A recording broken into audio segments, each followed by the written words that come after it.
I am quite a calm and balanced person. I do not like to conflict. I have always dreamed of a happy family, a beautiful wife and children.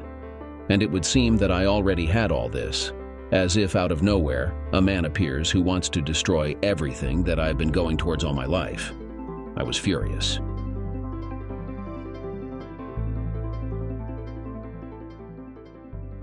Life has been pretty good so far.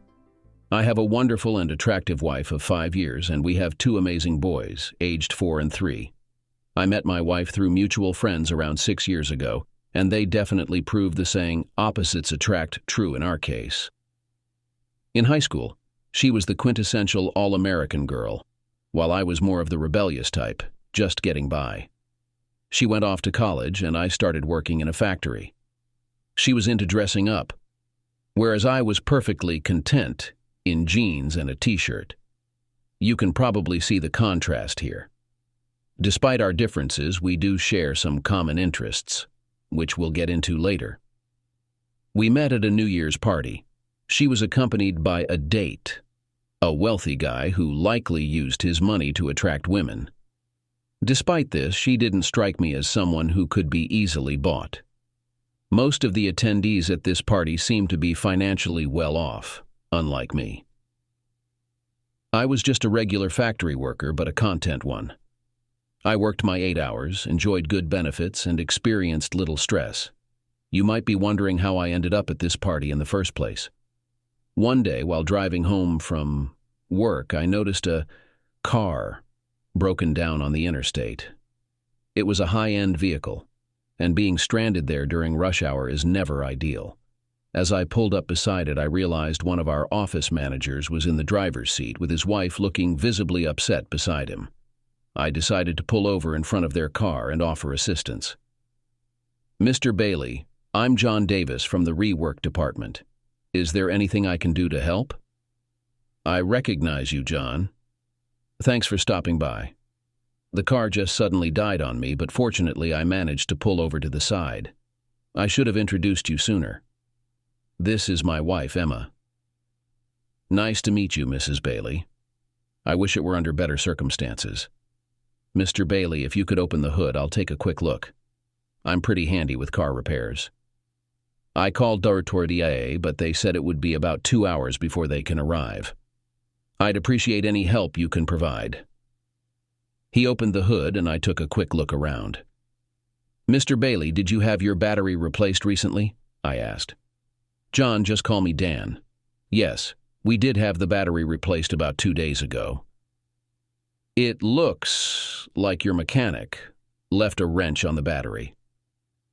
It must have shifted and shorted the battery connectors, which caused your car to stop. Let me remove it and see if that fixes the issue. I need to grab some gloves. The wrench is damaged." I went to my truck, got my gloves, and removed the now damaged black wrench from the battery. I used my car tools to clean the connectors as best I could. "All right, Dan. Give it a try now." The car started immediately. I closed the hood, wrapped the burnt wrench in a rag, and handed it to Dan. "You might want to take this to the shop and have them inspect your electrical system to ensure there's no additional damage. They should also replace your connectors. I cleaned them up as best I could. You should be all right for now." "What do I owe you?" Dan asked. "You don't owe me anything, Dan. Maybe one day I'll need a hand. It was nice meeting you, Emma. Perhaps we'll cross paths again sometime." "Nice meeting you too, John," she replied. They drove off, and I got back into my truck and headed home. There's something deeply satisfying about helping people in need. A few days later, while I was at work, Mr. Bailey, Dan, approached me to thank me once again.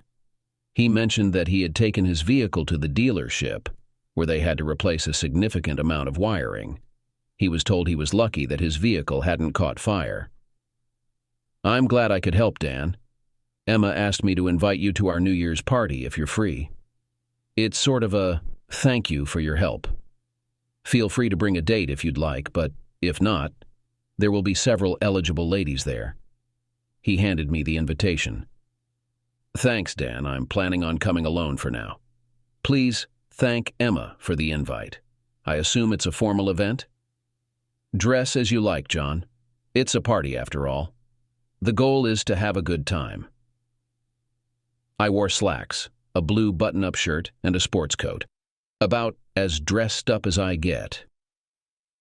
Dan and Emma welcomed me when I arrived and introduced me to a few other people, including Kara and her date, Rob.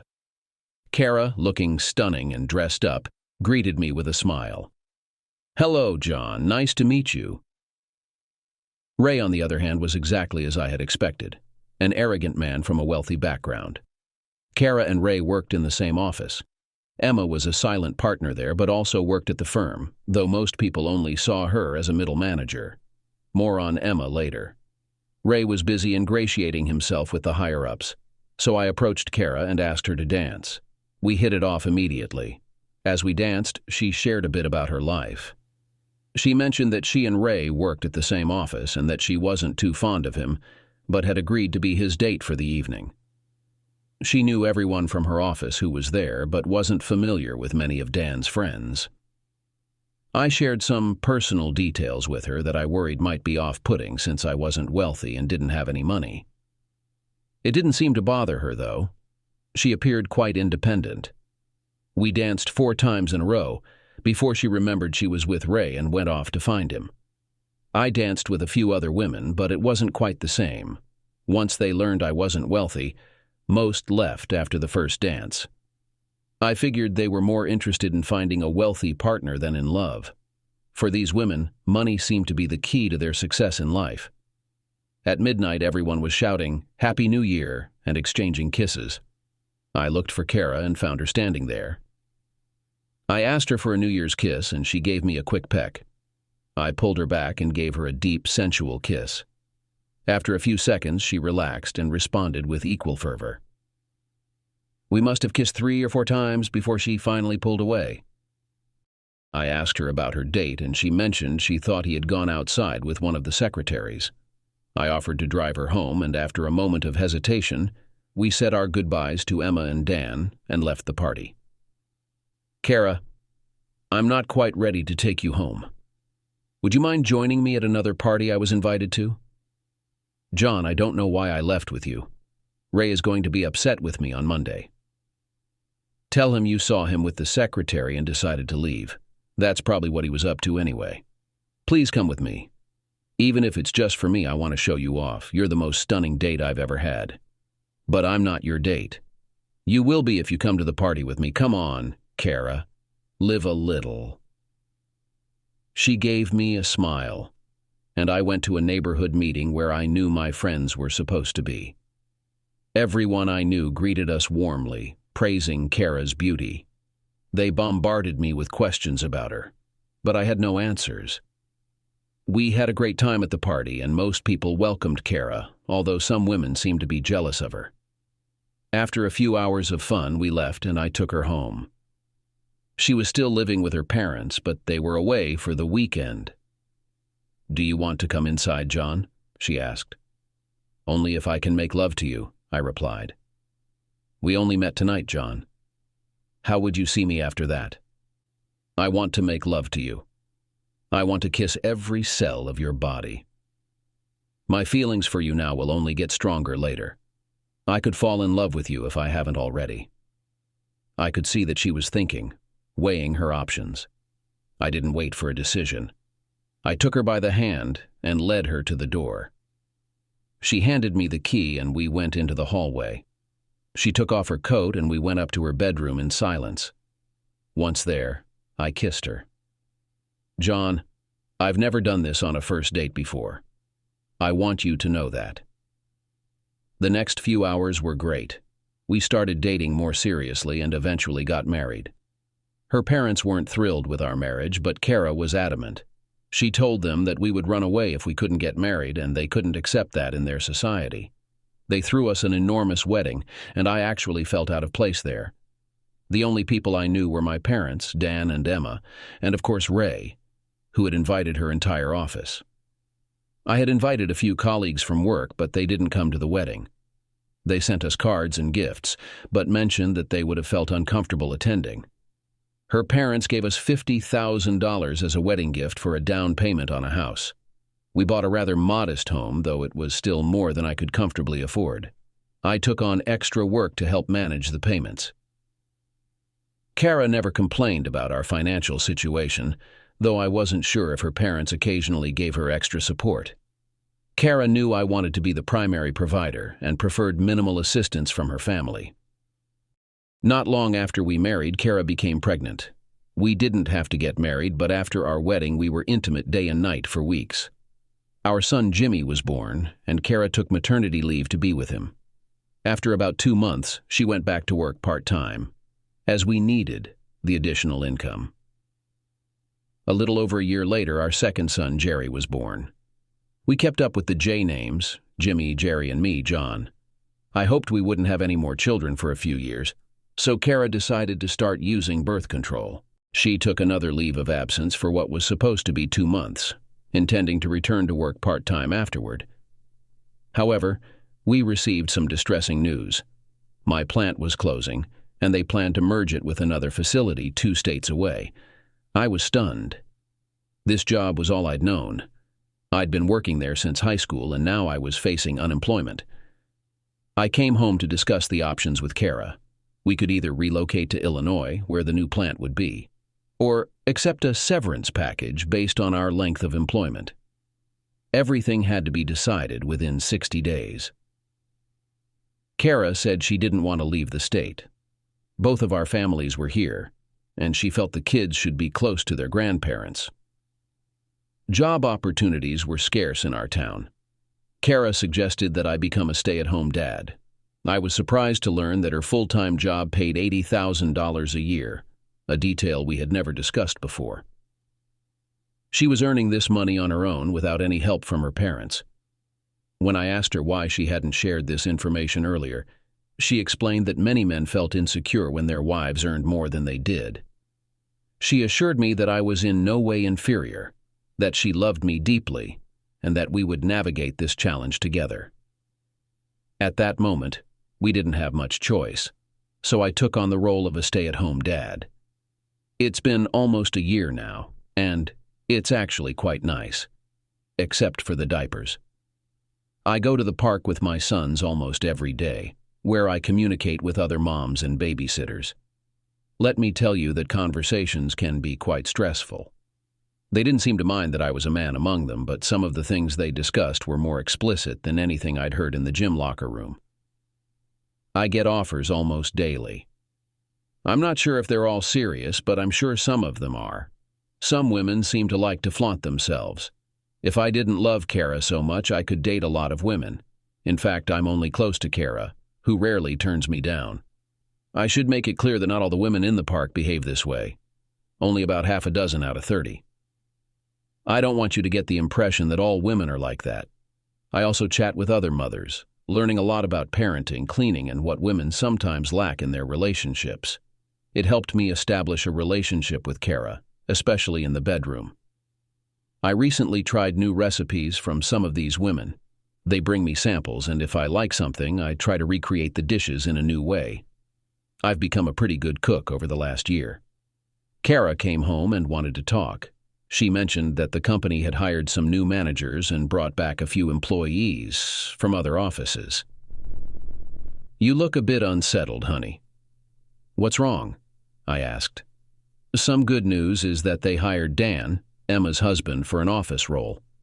I'm not sure of his exact responsibilities or who he reports to yet, she said. That's great news, honey. Dan is a good guy, and I'm glad he landed a solid position. I had mentioned earlier in the story that Emma was a silent partner and worked on the top floor, but we weren't aware of this detail at that time. We only found out later. John, I know you have issues with Ray. I interrupted Kara. You mentioned Ray was transferred to West Virginia when you went full-time. He was, but now he's coming back. He'll be here next month. I thought you should know. That's not all, is it, Kara? I could see the concern in her face. No. He's returning as my boss. I asked to be transferred to a different department, but was denied. Apparently, I'm too valuable to move. My boss, William, is being transferred to Arizona due to his breathing issues, so I'm the only one familiar with our department besides Ray. Why didn't they just promote you? I asked the same thing. It turns out Ray knew William was leaving and requested the position. He's already at the pay level and has more seniority than I do, so he got the job. Do you want me to deal with him if he tries anything? John, that wouldn't make sense. He might not do anything. He's just very pushy, and I'm not sure what to expect. I'll continue to work on transferring departments. I didn't want to worry you about Ray, but I also didn't want you to hear it from someone else. You did the right thing telling me, honey. Thanks for being such a supportive wife. For the rest of the month, everything seemed fine. However, when the next month rolled around, Ray returned, and Kara started coming home later and often distressed. She barely spent time with our boys and sometimes skipped dinner. I knew I had to find out what was going on. The next time Kara came home upset, I told her we needed to talk. What's wrong, Kara? Is Ray making advances towards you? I asked. Not exactly, John. He jokes around and tries to touch my arm or hand whenever we're alone. He talks about how he used to think about me and things like that. Is there anyone you can talk to about this? And tell them what, John? Well, I used to date Ray before I was married, and now he's making advances. I can't prove anything. I even put a tape recorder in my drawer, but he never says anything inappropriate when we're in my office. Maybe it's just me.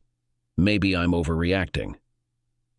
Sweetheart, if he ever does try something with you, would you tell me or keep it to yourself? Honestly, I'm not sure, John. It would depend on what he did. For instance, if he tried to kiss me and I said no and he backed off, I probably wouldn't tell you. You might go after him, and I'd be left without you. I love you, John, and would never do anything to hurt you. All I ask, Kara, is that if there's ever a problem with Ray or anyone else, you let me know. After our conversation, things seemed to improve. Kara still had to work late a few nights a week, but she appeared happy when she came home. I prepared simple meals for the kids, but we made a point to go out for a nice dinner at least once a week. I did feel a bit uneasy when socializing with others. The issue of being a stay-at-home dad was always lingering. It didn't bother Kara or me unless others brought it up, especially when they joked about it. I was still a man, and it's hard to explain that I was taking care of my family in a different way. I had a short temper and a streak of jealousy, so my friends knew not to cross certain boundaries. Some of Kara's friends' husbands didn't understand this, and on a few occasions, I had to confront them outside to make things clear. I never mentioned these incidents to Kara, but she did notice that a few of her friends didn't join us as often. I recall one evening out with a pretentious couple, old friends of Kara's whom I had only met at the wedding. Mary seemed decent enough, but her husband, Robert, as he insisted on being called, was quite arrogant. During dinner, he made some condescending remarks about men being the heads of the household. Once I had enough of his nonsense, I smiled and asked him to show me his new Porsche. Naturally, he eagerly jumped up to flaunt it.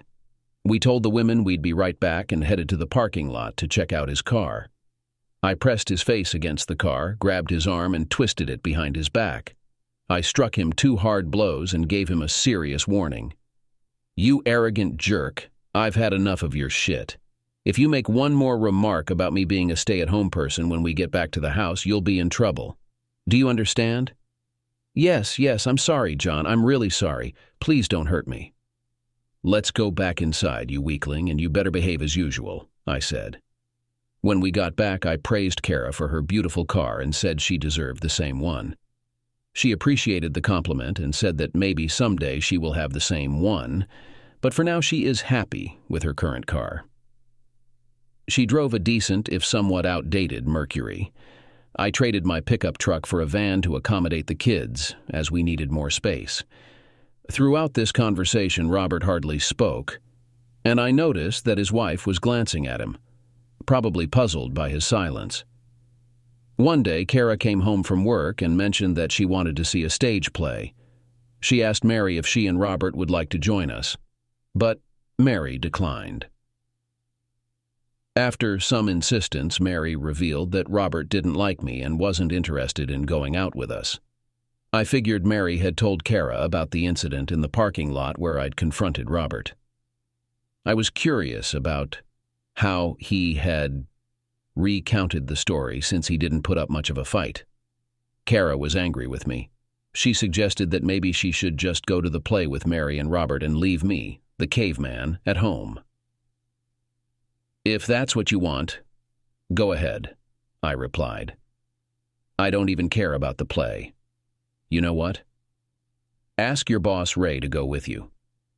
I'm sure Robert would be fine with him since they both seem interested in you." I have a habit of observing people, and during dinner I noticed Robert staring at Kara a lot. Maybe he had dated her before we met.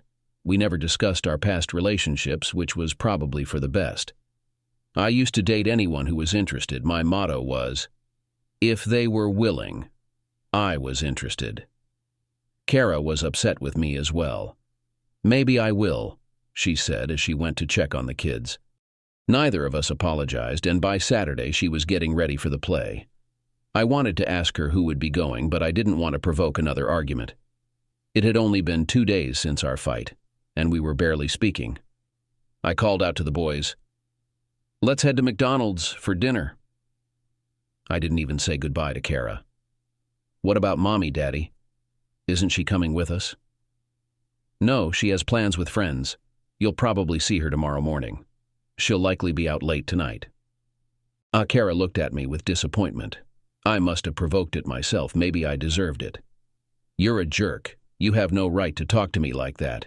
You were the only one who didn't want to go to the play. As for the late return, I may not be coming home at all." Then Kara called our sons.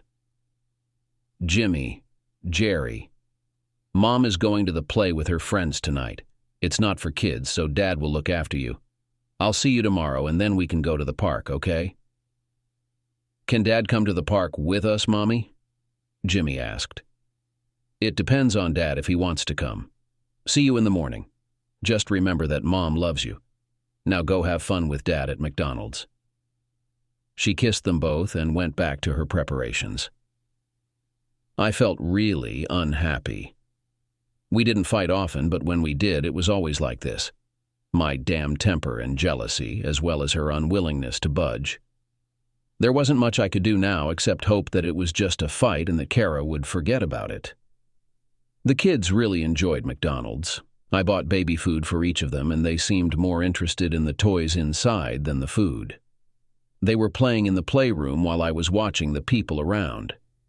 Several attractive women came with their children, and I felt that they were casting glances at me.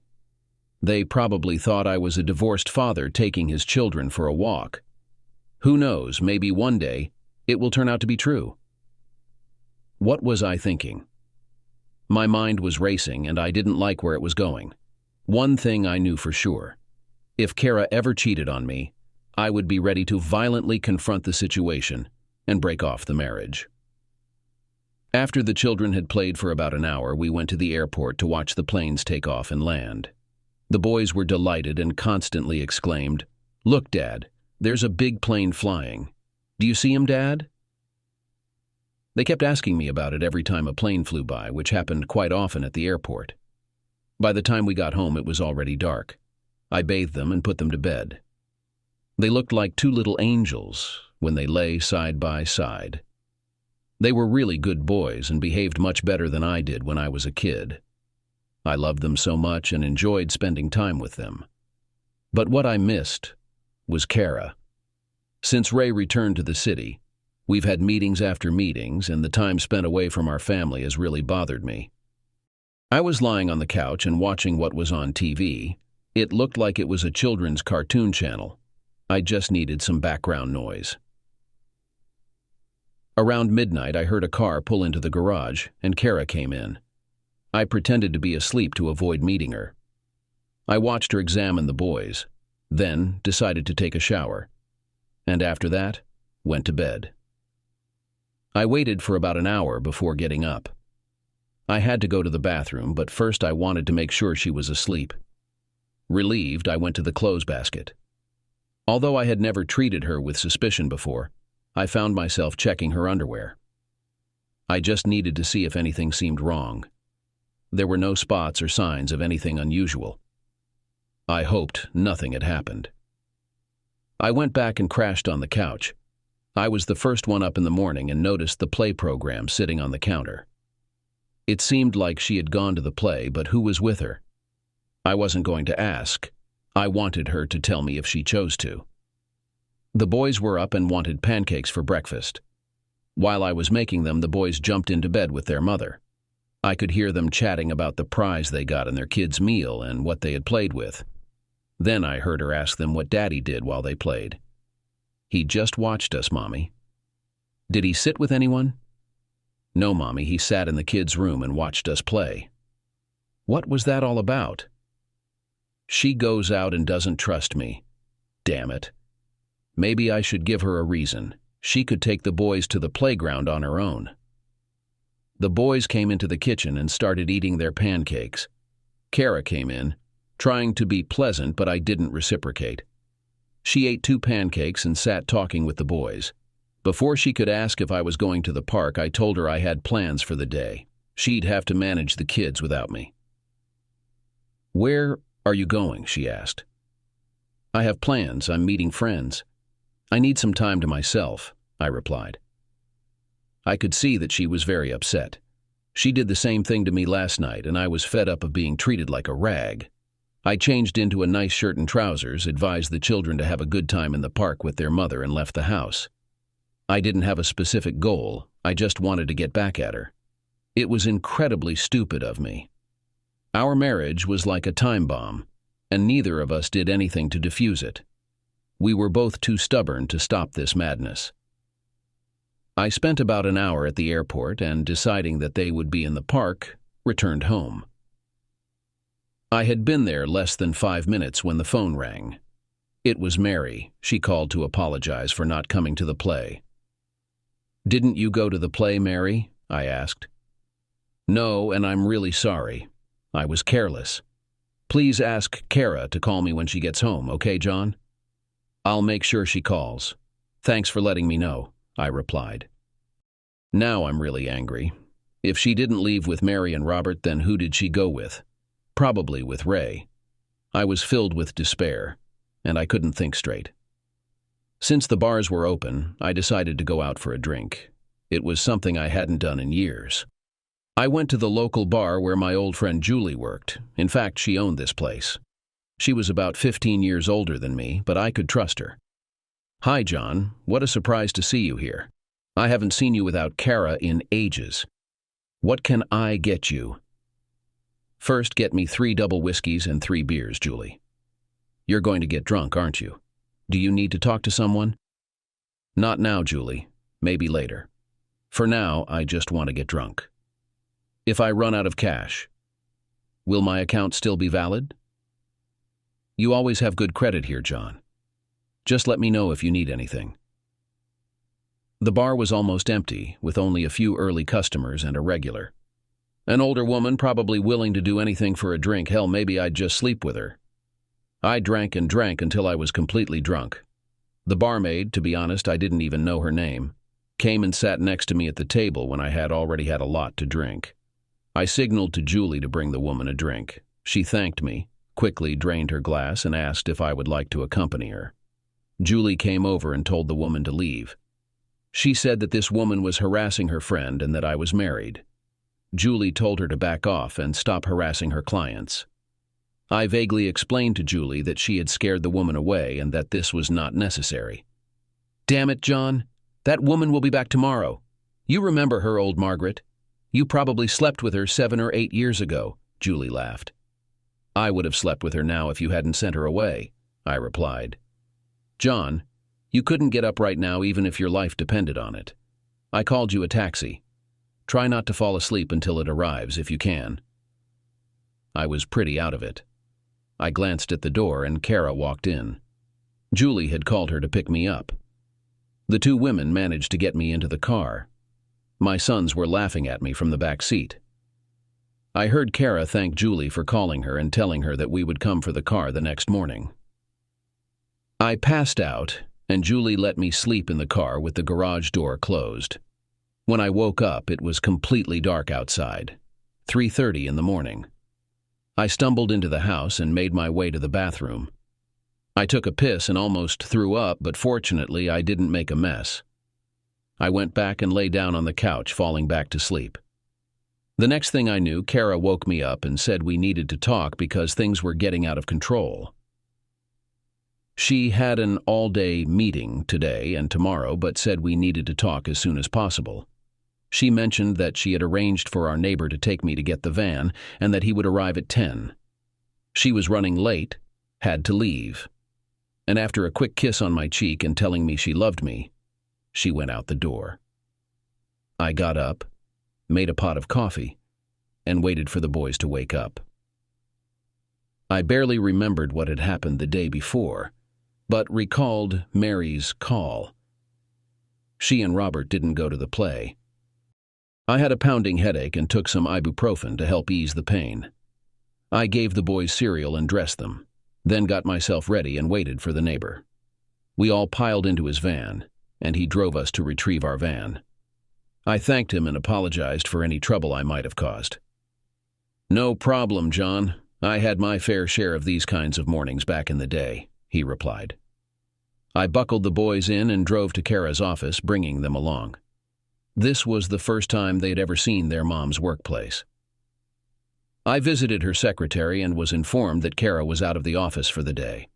I then asked to see Ray, only to be told that he was also out. "Where are they?" "I'm her husband," I demanded. "I'm sorry, Mr. Poole, but they're at a company meeting at the Holiday Inn," she replied. Just as I was about to leave, Dan approached me. "John, how are you?" he asked. "Not great, Dan. I came to see my wife only to find out she's not here. She's at the Holiday Inn with that damn Ray." Dan was taken aback by my comment and invited me into his office. The others waited in the hallway while I spoke with Dan. "What's going on, John? Is Ray making inappropriate advances toward Kara?" "This is the first I'm hearing of it," he said. "I'm not sure what's happening, which is why I came here to find out. John, they are definitely at a meeting at the Holiday Inn, and they'll be there again tomorrow. Please don't do anything you might regret before I have a chance to get back to you." "Thanks, Dan. I appreciate your support." He stepped out to speak with the others for a few minutes. Dan was genuinely a decent guy, and he and Emma made a great couple. It was good to see him in a position with this company. The boys and I left, and as I drove past the Holiday Inn, I noticed Kara's and Ray's cars parked next to each other in the lot. It bothered me as I headed home. When we got there, the answering machine was blinking. Kara had left a message. "John, sorry, honey, but the meeting is running longer than expected. Please go ahead and start dinner without me. I'll call you when I get home. Give the boys a kiss from me. Love you." What was I supposed to think? She hadn't mentioned that the meeting was taking place at a motel. I wouldn't be there when she got back. I decided to take the boys to my mom's house instead. I left Kara a note saying maybe we'd see her tomorrow and that we were staying at my mom's for the night. I just signed it, John, no love, because I wasn't sure how I felt at that moment. Nothing felt right. Tomorrow I plan to go to the Holiday Inn myself and put an end to all this nonsense. Around 9 that night, my mom's phone rang. I knew it was Kara. She must have just gotten home. I told Mom to answer and let Kara know the boys were already in bed and I wasn't up for talking. I'd see her the next day. I could hear Mom telling Kara it was pointless, that I was being too stubborn. Mom liked Kara, unlike Kara's parents' feelings toward me. She ended by assuring Kara she would handle things and that I'd see her the next day. My mother said to me, "John, something is wrong here. You and Kara need to talk this out." She was crying when we hung up. "No matter what you think, Kara loves you and you need to get your head on straight." Arguing with Mom is pointless. She's probably where I got my stubbornness from. I went over to the couch and tried to get some sleep.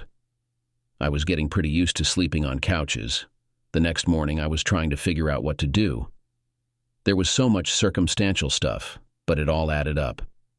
I had to confront Kara today. I decided to go to the Holiday Inn and get the facts myself. I asked Mom to look after the boys so I could talk to Kara. Mom was relieved to see I was at least giving Kara a chance to explain. I went to the Holiday Inn and first looked for their cars. I spotted them in the side parking lot. I entered through the side door and saw a sign indicating where the meeting was held. The doors were open so I could hear what was happening inside. There were about 10 people sitting around an oval table. I peeked in, but nobody noticed me. Kara was seated next to Ray, the jerk. I listened outside the door as the speaker announced they'd break for lunch in an hour, and then reconvene to finish their work. They should be done early today. I quickly went out to the van and waited for everyone to leave. They stayed there for lunch, but I noticed Kara and Ray leaving through a side door. I rolled down the window to eavesdrop on their conversation. "What do you want, Ray?" "I don't want to be here with you. Someone might misinterpret it, and I have enough problems at home as it is," Kara said. "Does the little house daddy miss you? Does he think you have a lover?" Ray teased her. "Stop it, Ray. What we had, or rather what we never had, was 6 years ago, before I met John. When will you finally understand that I don't want anything to do with you? Why are you making our relationship so difficult? Don't you understand? I don't want you. I want my husband, John." "Come on, honey. What does he have that I don't? Besides, he's just a stay-at-home guy and you're the breadwinner of the family. When will you finally want a real man like me and leave him? John is 10 times better than you could have dreamed of. You're lucky I didn't tell him how you molested me. Now leave me alone." "Do you think I'm afraid of the maid? Come here. Let me touch you again." He reached out to grab her, but she pulled away to slap him. Instead, he caught her arm. "Come on, Kara, is that all you can do?" I jumped out of the van and was next to him in 3 seconds. I saw his eyes widen and Kara exclaimed, "John, what are you doing here?" "I'm doing what I should have done a few months ago," I replied. I hit him with all the force I could muster, and then another one. I kept hitting. He was only trying to defend himself with his hands. I could hear Kara crying behind me and begging, "Stop, John, please stop." When he collapsed on the sidewalk, 2 patrol cars pulled up, and the officers ordered me to lie down on the ground. Obviously, I didn't obey quickly enough as they yelled at me again. "Lie down on the ground, hands at your sides, and now spread your legs." The policeman put his knee in my back and handcuffed my wrists behind my back. Then 2 policemen pulled me to my feet. I told them, "Officer, my hands hurt. I can hardly feel them." They escorted me to the patrol car, and at that time the ambulance arrived and the paramedics took care of Ray. One of the policemen asked the paramedic to examine my hands. The paramedic, a black man named Jim, was a decent guy. He asked the officer if he could remove the cuffs, but the officer refused, saying he couldn't trust me without them. "Hey man, I'm Jim. What's your name?" "John. My hands are killing me, Jim. Do you think anything's broken?" "If you think your hands look bad, you should see the mess you made of that guy over there. You really gave him a beating. You're lucky none of your fingers are broken. What happened, man? You don't seem like a bad guy." "He made a move on my wife, and when he grabbed her, I lost it. I can't let that bastard mess with my wife, even if he is her boss. John, you're in serious trouble." He told the officer he wants you charged with assault with intent to commit murder. I didn't mean to kill him, but I might have gone a bit too far. "What about my hands, Jim?" "You've got a couple of busted blood vessels and some swelling, but nothing's broken. You must have hit something hard like his skull or a belt buckle. I'm putting a bandage on them, but when they move you to the holding cell, I'll make sure they give you an ice pack or let you soak them to reduce the swelling." "Thanks, Jim. I appreciate it." "I'm glad you think so, especially after what you did to that guy. Good luck, John. And if he did what you said, he probably deserved it." I was placed in the squad car and taken to a holding cell. As I looked back, I saw Ray being loaded into the ambulance and Kara sitting in a squad car giving her statement. Kara begins her story. "I'm sitting here terrified. I'm about to address the board of directors and explain why my husband assaulted my boss, Ray. Let me start from the beginning, even before I met John. I'll avoid repeating what you already know. As you may recall, I met John at the New Year's party. Prior to that, I had been involved with Ray on and off for a few months. Even before that, I was quite popular. My family was well off. Not extravagantly wealthy, but comfortable. I attended top schools and wore the latest fashion. I socialized with wealthy kids, or as we say, those from affluent backgrounds. Not all of them were troublemakers, most were pretty normal. It was just that we had access to whatever we wanted. In college, I became a woman for the first time at a party. I was not promiscuous.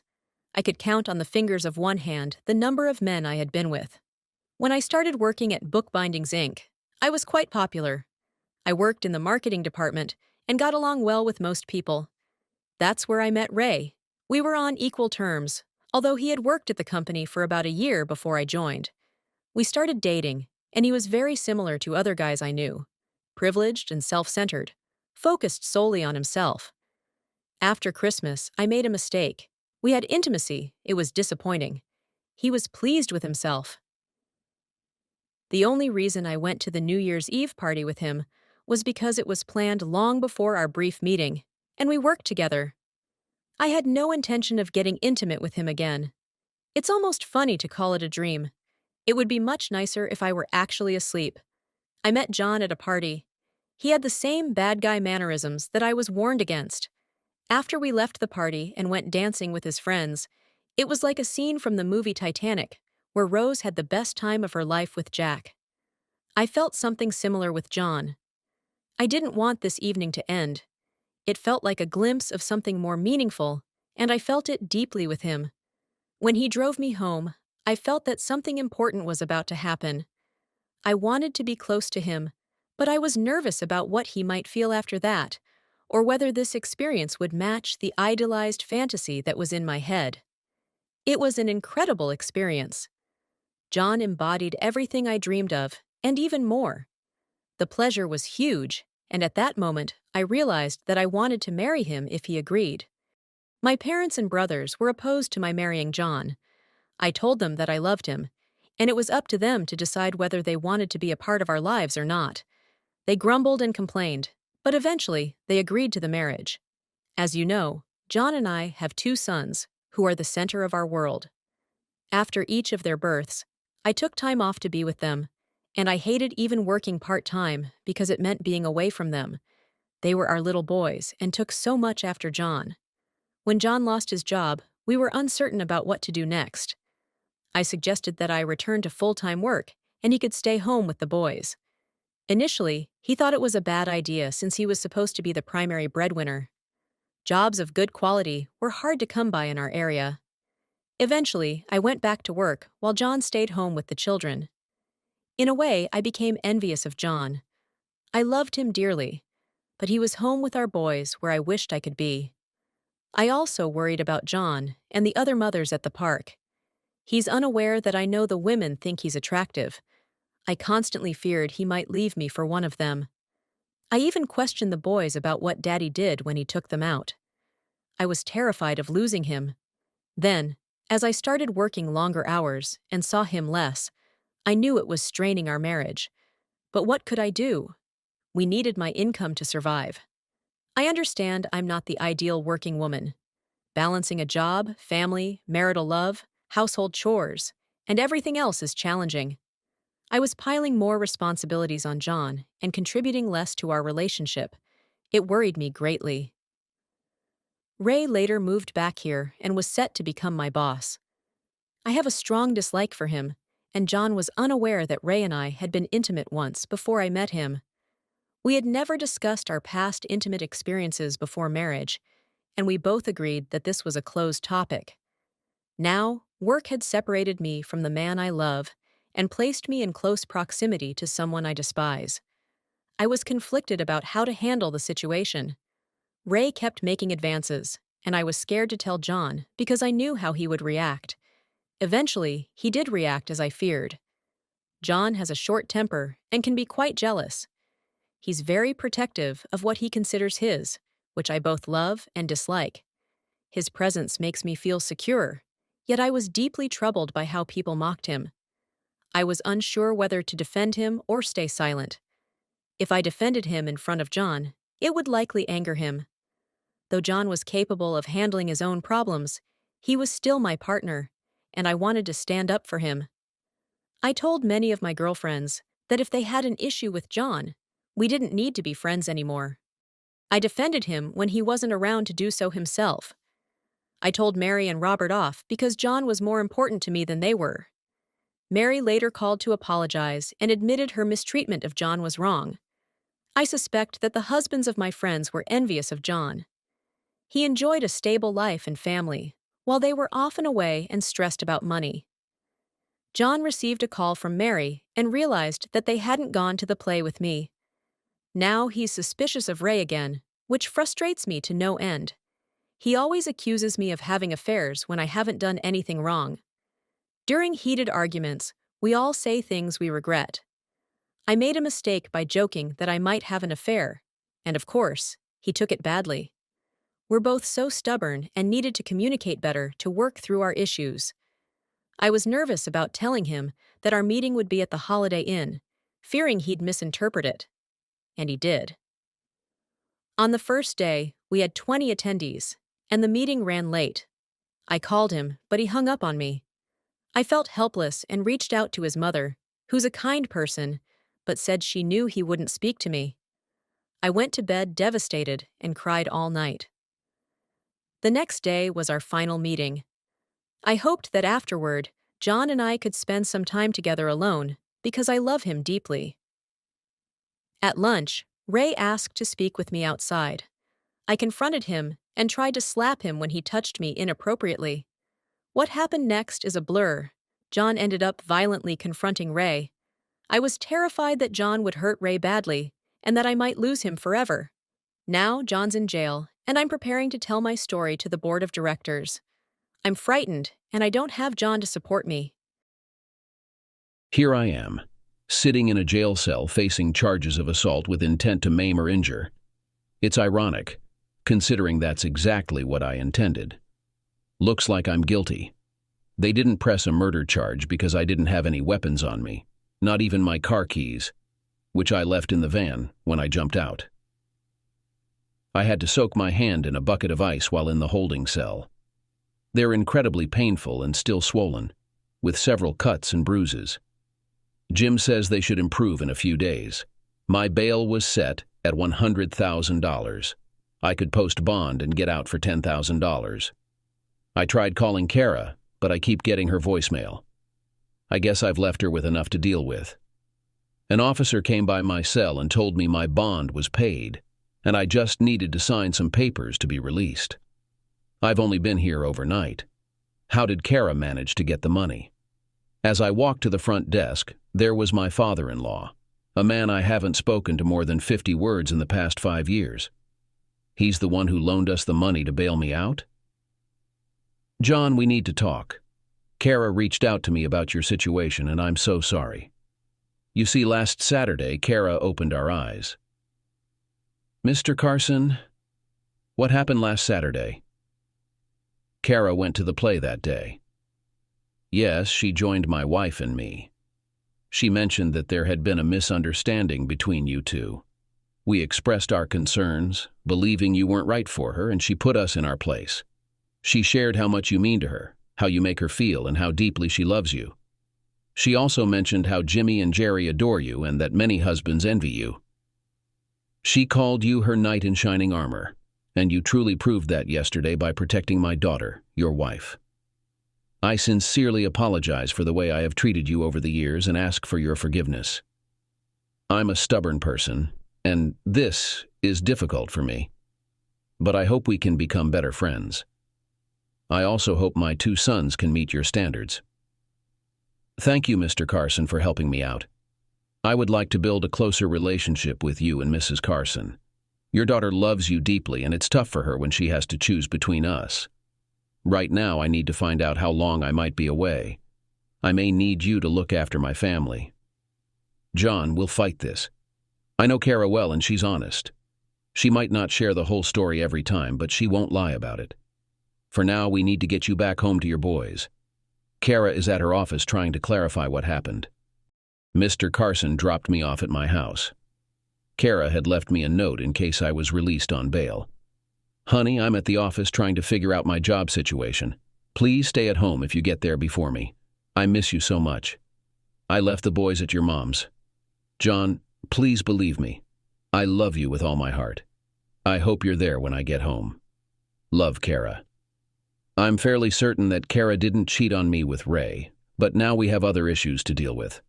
I went to the fridge to grab a beer when I heard Kara's car pulling into the garage.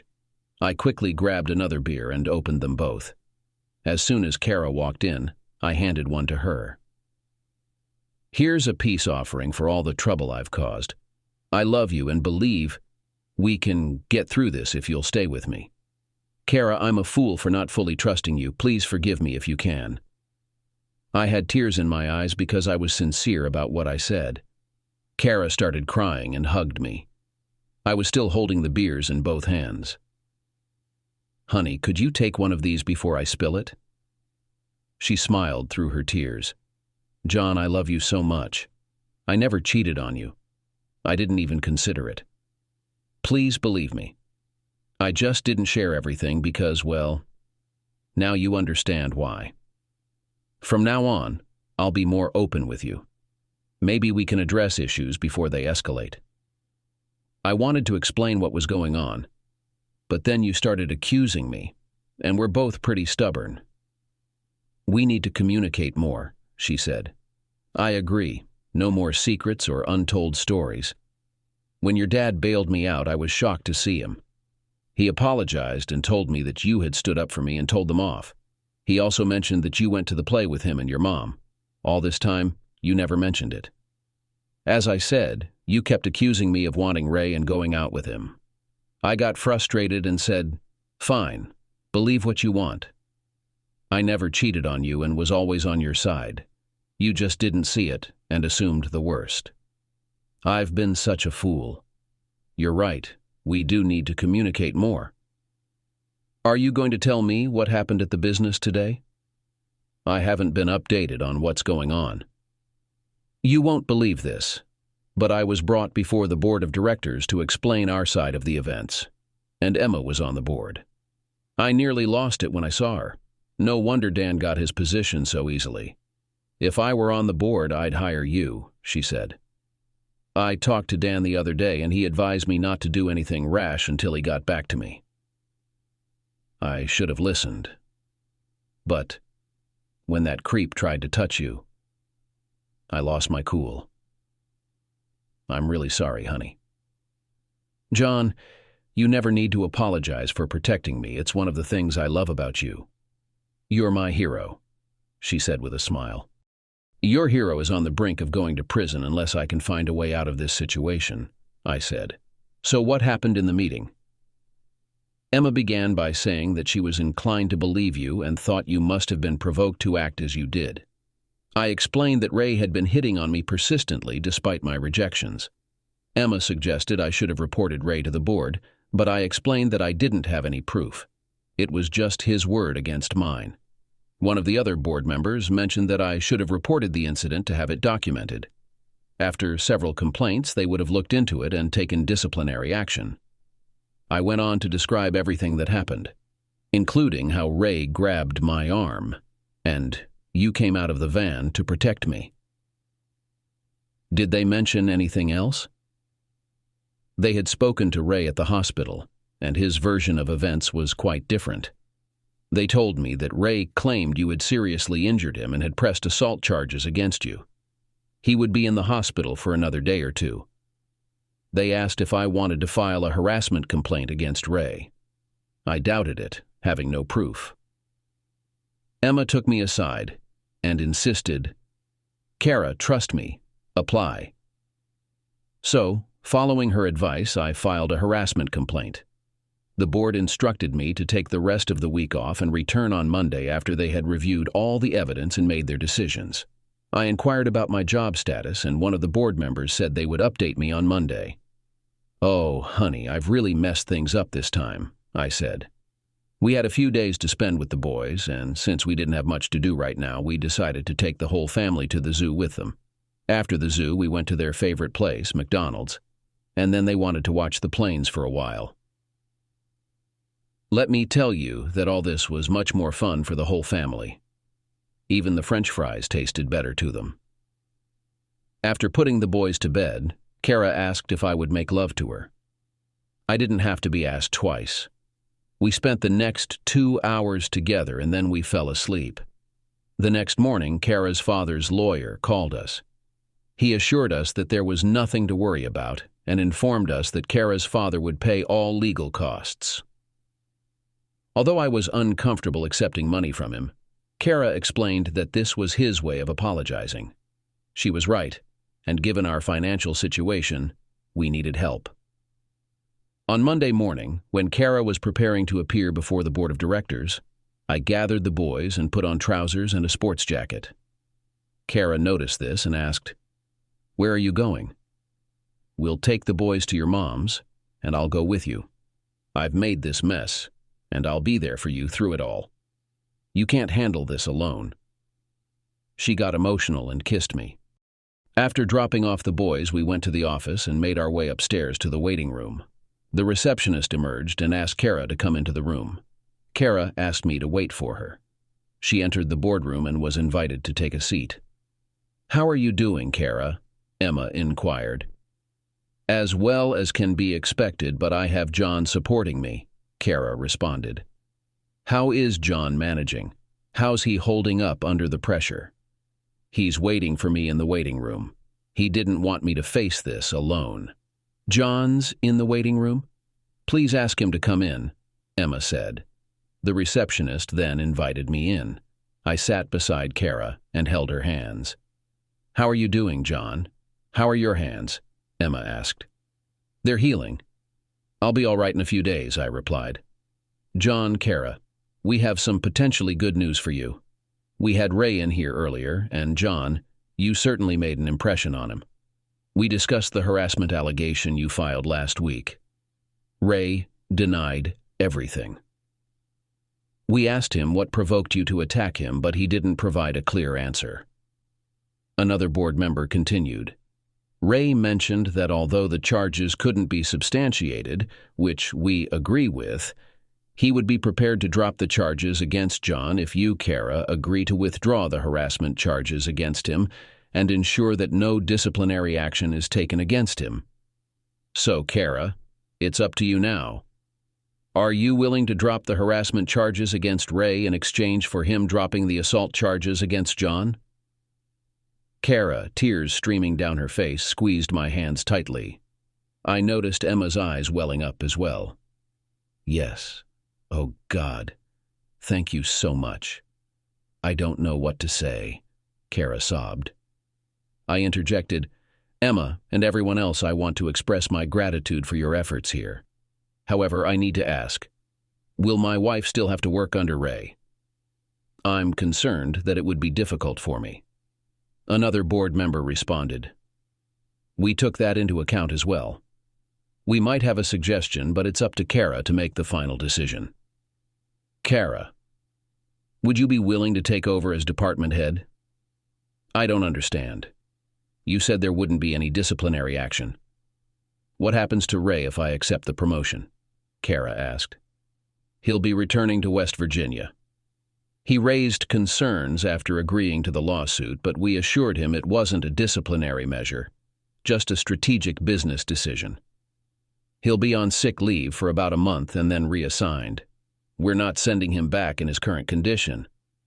So, Kara, does this mean you're accepting the promotion?" Kara turned to me. "Well, honey, should I take the position?" She smiled at me. "Absolutely, just try not to work too late. The boys and I will be waiting for you at dinner," I replied with a smile. Emma added, "I think we've made some positive progress here. Kara, I hope you will keep my position confidential." "Very much so, Emma." "And thank you all for everything," Kara answered. When we left the boardroom, Dan was waiting outside with a smile. Instead of shaking his hand, I gave him a hug. He's truly a dear friend. Once we got into the car, I asked Kara to call her parents and invite them out to dinner on us. We had some exciting news to share, and I thought it would be a good way to start bridging any gaps between us. It's been 2 years since that time, and our life has been quite fulfilling. Whenever one of us starts to go a bit off track, we use the term hard-headed as a gentle nudge that we need to discuss things. I still notice other women, but I always let Kara know what I've seen, and I reassure her with, "But I have better at home." Kara is comfortable with this arrangement. Look, but never touch. With the kids now in school, the house is much quieter. I mentioned to Kara that I was planning to look for a job. On the same day, I received a call from my father-in-law. "John, Kara mentioned you were job hunting. Is that true?" "Yes, Dad, it is," I replied. He had asked me to call him Dad when we went out for dinner, so I do. "The boys are in school, and I'd like to find some work. I have a position available in the warehouse. It pays 30 grand a year, but it's honest work. You can take time off when my grandsons are home, and we might be able to arrange a summer leave. My grandsons come first. He's learning that family takes priority." I accepted the job offer and called Kara at work. We had lunch together and invited Dan and Emma to join us. We asked them to be the godparents of Jimmy and Jerry. Kara and I have learned that communication is crucial. We don't make assumptions. We ask each other directly. Our intimacy remains strong. We have friends from both Kara's and my circles, and they all understand they need to accept both of us or neither.